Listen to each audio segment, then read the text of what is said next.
El videoclub estava tancat. Normal, era diumenge. I massa aviat. Però al cartell es llegia clar un «tanquem» i al costat hi havia un número de telèfon. El número no era el de la propietària del videoclub. A la vorera hi havia 2 clients que no se'n sabien a venir.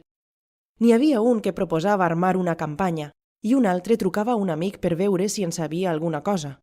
No responia. Era diumenge. Dilluns ningú responia al telèfon al videoclub La Papaya Verde, al barri gòtic. Potser tot s'hauria precipitat.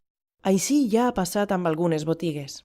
La cultura, per desgràcia, no és de compra diària, així que a vegades, últimament quan es torna a la botiga de discos, al cine o a la llibreria, o està tancant o ja va a tancar. Ethnomusic és una d'aquelles botigues que ja van tancar.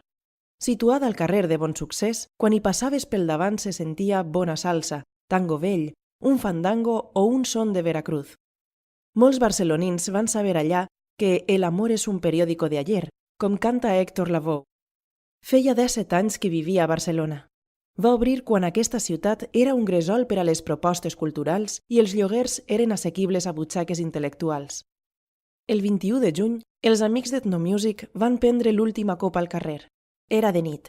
L'amo va pintar en una cartolina les següents paraules: «Adiós Ethnomusic», i la va posar a l'aparador de ferro forjat, el mateix en què es llegeix que el local abans va ser una botiga de productes de neteja. Els hàbits canvien, és cert, però en aquesta segona dècada del segle XXI, la cultura que es ven i està a peu de carrer està en perill d'extinció, i això canvia la vida i la identitat de la ciutat. Vaig veure aquella festa de comiat, però no m'hi vaig aturar. En un altre cartell es llegia que fins al 24 de juny seguirien oberts. Mai vaig trobar la botiga oberta. Hauria estat com assistir a una vetlla, però m'hauria agradat preguntar al propietari els seus plans. Dilluns, quan ningú contestava al videoclub La Papaya Verde, vaig pensar que passaria el mateix, que novament una cosa ja no hi era amb una rapidesa que només s'explica perquè els temps passen de pressa. Dimecres a la tarda, Dina Obeso, la propietària, va respondre al telèfon. Va riure. El videoclub no tanca, resisteix. La mestressa del local el vol vendre, però el videoclub no se'n va d'allà, d'aquella cantonada del carrer de Julià Portet.